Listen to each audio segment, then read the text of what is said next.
the museum and the gallery, the Hunterian Museum and Art Gallery, are almost indissolubly one. The origins of the collection in William Hunter's ideas of art, science, natural science, the works of material culture coming together are very much a single unity. And I suppose as we've contemplated gathering this collection together, one of the things that was at the forefront of my mind was to reflect that nature.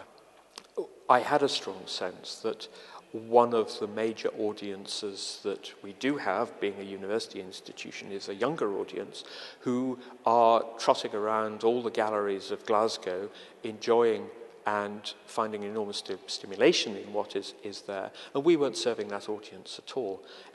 When you are working in a large research-led university, the interdisciplinary nature of much contemporary work in sciences and arts is reflected in some of these single objects that we have ended up acquiring in our collection, as you would expect of a historic collection which was founded by the first modern obstetrician and gynecologist. We have both 18th century and 20th century objects relating to the whole practice.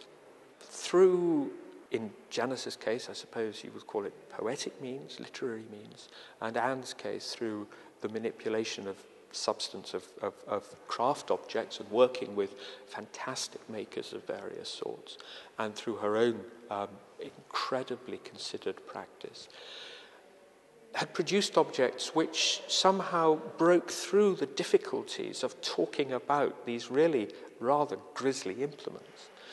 When we put the exhibition together, we put Hunter's own tools, which as far as we know hadn't been on show in the nearly 200 years that the museum had been open. And the resonance between them, between the work of synthesis of art and the real objects, had a real electric current almost running between the two. The show that Ilana Halperin had at Dogger Fisher a year ago, centering on her interests in the volcanic past of Iceland, was something that I knew that I simply just wanted to go and see.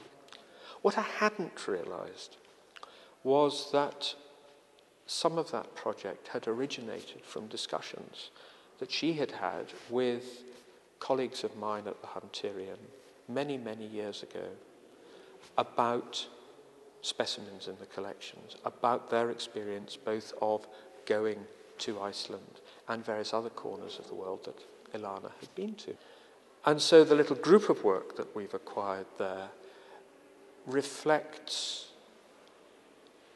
beautifully the nature of what museum curators get up to.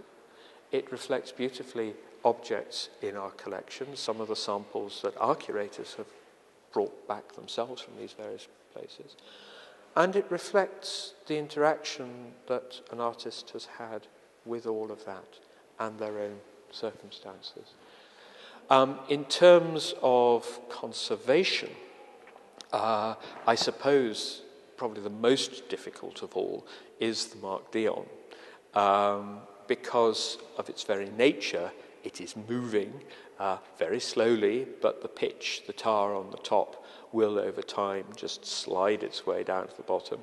It brings together a number of threads of his work, a long-standing interest in his own practice, the work of Robert Smithson and geological time.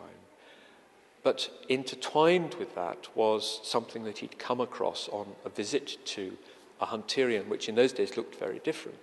One of the longest-running scientific experiments in the world, a glacier of pitch that Lord Kelvin had set up in the 19th century, which is still slowly flowing down a slope.